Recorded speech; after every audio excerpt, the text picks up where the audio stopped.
ville, on avait envie d'habiter avec des gens dans un collectif, avec des gens qui pensent le collectif et qui vivent un collectif choisi. Ouais, tu vois, à travers les bruits, à travers plein de choses, quand tu vis dans un appartement, même si c'est au sens de la législation de la propriété privée, et c'est tant mieux, il y a une dimension de vie collective, même si tu as un espace qui est privatisé dedans.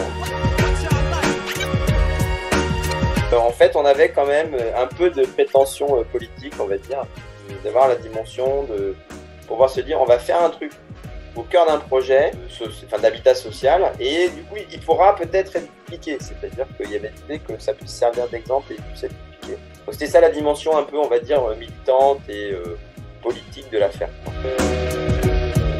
En fait, on fait partie, là où on habite, c'est à la Samoa, enfin c'est sur l'île de Nantes, ça s'appelle une ZAC, une zone d'activité concertée.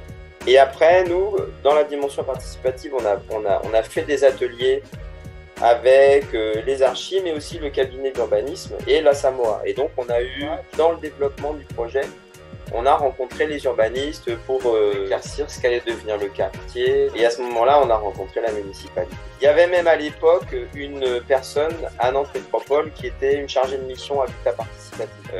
Pascal Chiron et puis ELV, ils avaient fait un bon score aux élections municipales. En gros, les écolos étaient, on va dire, dans la place. Et eux, ça, c'était un projet qui portait. Ils voulaient voir émerger de l'habitat participatif. Il y avait quand même certaines volontés politiques derrière de voir émerger ce genre d'habitat. Ils ont choisi comment sera l'appartement, quel type de parquet, etc. Ils ont aussi beaucoup designé leur appartement et aussi tout le design des espaces communs, dans la salle commune. En haut, qu'est-ce qu'on en fait, qu'est-ce qu'on demande à chacun, quelles sont les règles, etc. La buanderie, la chambre d'amis. Voilà, c'est vraiment, ils ont designé et leurs espaces individuels et les espaces communs tous ensemble avec les architectes, avec le promoteur, et ensuite ils se réunissaient avant même la construction de l'immeuble. Aucune aide, aucun dispositif financier d'accompagnement de l'habitat participatif. Les gens qui sont dans les ruches, ils sont sous un dispositif qui s'appelle le PSLA. Et à ce titre-là, ils ont donc des avantages entre guillemets fiscaux, on va dire, c'est que la TVA n'est pas à 20%, mais à 5% sur le logement neuf. Mais tout ça, c'est parce que c'est de l'habitat social. Il n'y a aucun dispositif d'habitat participatif. Aucun.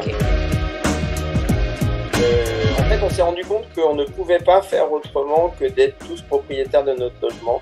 Mais nous, au départ, on n'avait pas de velléité d'être propriétaire. On pouvait même être locataire, on était plein à dire on s'en fout en fait. Enfin, c'était pas le sujet, quoi.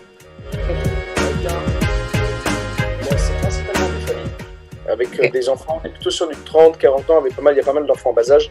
2 personnes sans enfants dans tout l'immeuble, dans tous les ruches.